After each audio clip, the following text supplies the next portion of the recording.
Okay, here's the outline I'll be using for my speech tonight.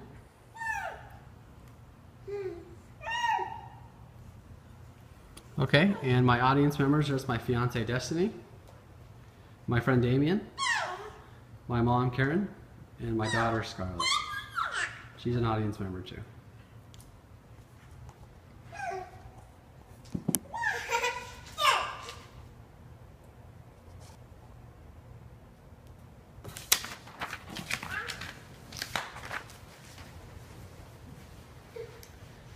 Okay, let me introduce myself. My name is Travis Kern. The presentation I'll be doing tonight is on a great American public speaker, and that's Martin Luther King Jr. Martin Luther King Jr. is a name that most people know. His contributions to society were many. MLK set the precedent for standing up for what's right, even when standing alone. Racial injustice and persecution was a staple of modern American society up into the 1960s. As a black Baptist minister, MLK fought for civil rights, not only for his ethnicity, but also for his belief in biblical principles that all men are created equal. One of the greatest advantages MLK had was the fact that he was an incredibly gifted orator. As a Baptist minister, MLK had learned how to command an audience's attention. He knew how to reach people's hearts and minds. These skills set the stage for his future reformist role he would occupy. One of the greatest examples of MLK's giftedness as a speaker was represented in his "I Have a Dream" speech. This speech epitomized several aspects of effective communication. To this day, many master orators have used MLK as a benchmark for public speaking and leadership. He continues to inspire people because of his contributions to society and his speaking ability. To truly understand why MLK was such a gifted speaker, one must go back and look at MLK's earlier years. Bio.com offers some insight into MLK's early days. Martin Luther King Jr. was born in Atlanta, Georgia in 1929. After high school, he went to college and then went to Boston University for seminary school. After receiving his PhD, he was ordained as a pastor. As a pastor, MLK placed a large emphasis on the commandment of loving your neighbors as yourself. He believed in a nonviolent approach to change. Oftentimes, he used Gandhi as a reference for nonviolent political and social change. During this time, it's important to remember that racial tensions were very high. People of color were beat and harassed. It was during this time that Rosa Parks decided not to give up her seat on the bus. This decision by her would not only ignite passion in the black community, but in MLK's heart as well. MLK decided to join Rosa Parks in the Montgomery bus boycott, but it came at a price.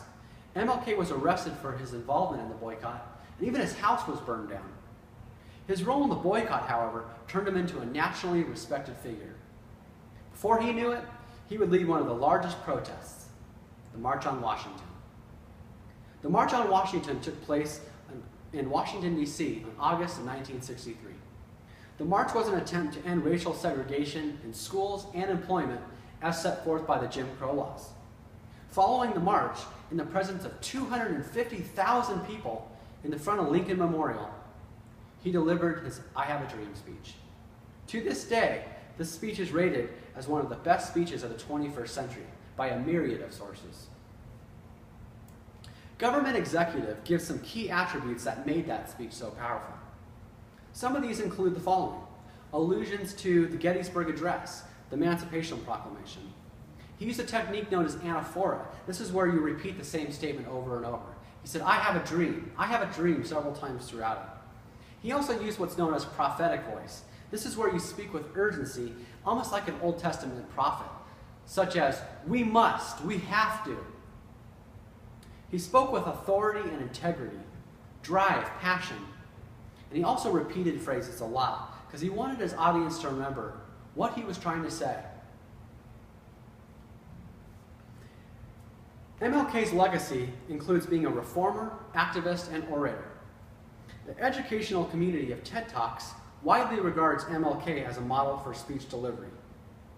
He's oftentimes used as an example for activist and political reform speeches.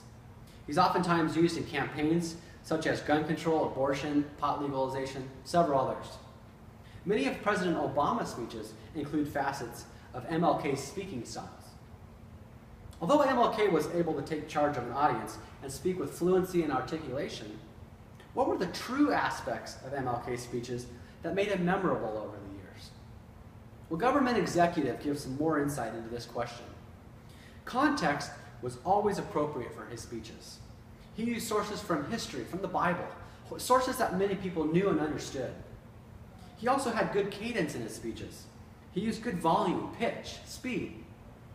He used a lot of repetition in his speeches. He wanted to make them memorable. He wanted you to go home knowing exactly what he said.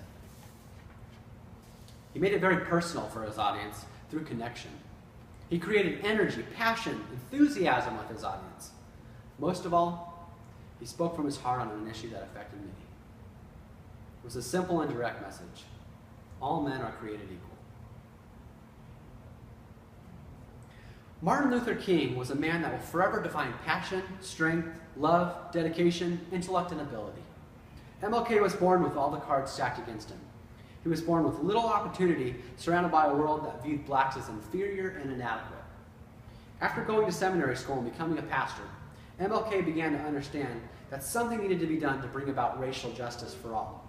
With the Montgomery bus boycott serving as the catalyst for social change, MLK found himself in the driver's seat for it. One of the greatest attributes of MLK's success, however, was his inherent giftedness as an orator. This was made most apparent in his I Have a Dream speech. By using several attributes of rhetoric, including drawing allusions, using anaphora, speaking with authority, and mastering his cadence, MLK was able to make meaningful and audience-uplifting speeches. As a result, this gave MLK a following that would change history forever. Many professional speakers, including Obama, utilize several aspects of his speaking techniques. These include establishing context, using appropriate cadence, being authentic and sincere, and using repetition. There's much to be learned from MLK as a social reformer and speaker. By studying many of MLK's speeches, one can gain insight on what makes a powerful and memorable speech. MLK will forever be a staple as one of the greatest speakers to have ever lived. Thank you.